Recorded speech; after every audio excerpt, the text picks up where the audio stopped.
Hello bachcho, let's see this question. The question says two conducting spheres of radii r1 and r2 having charges q1 and q2 respectively are connected to each other. There is no change in the energy of the system, an increase in the energy of the system, always a decrease in the energy of the system, a decrease in the energy of the system unless Q1 R2 is equal to Q2 R1 है।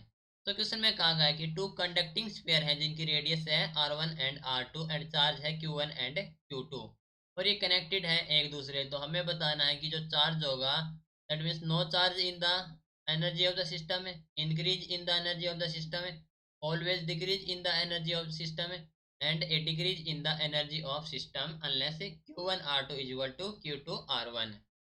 सो इस question के लिए हमारा की concept use हो रहा है that is the energy and potential.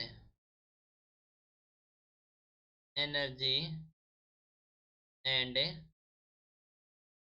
Potential,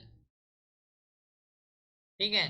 तो टू इंसुलेटेड चार्ज स्फीयर हैं जिनकी रेडियस है, मान लेंगे वो R1 एंड R2 है, ठीक है। और जो चार्ज है एंड चार्ज वो हमारे पास है Q1 and Q2, Q1 and Q2, ठीक है। और ये हमारे पास है कनेक्ट विद ईच अदर है।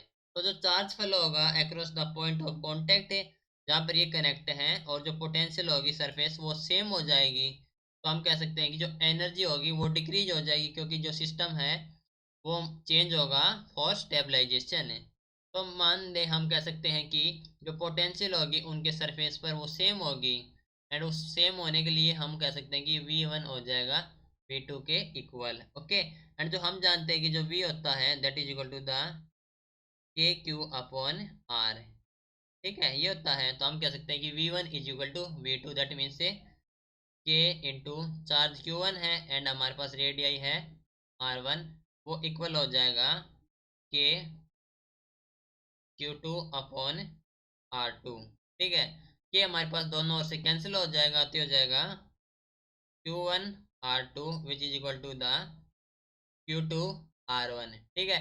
तो हम कह सकते हैं कि a decrease in the energy of system unless Q1 R2 is equal to Q2 R1, ठीक है। यहाँ पर हमारे पास चार्ज हमने ले रखे थे small Q1 and Q2 and मान लीजिए हमारे पास चार्ज है Q1 and Q2। So if charge Q1 and Q2, ठीक है, तो हो जाए हमारे पास है Q1 R2 is equal to the Q2 R1, ठीक है। That means option number D is the correct answer. Okay, so this is your final answer. Hope you understood it well. Best of luck.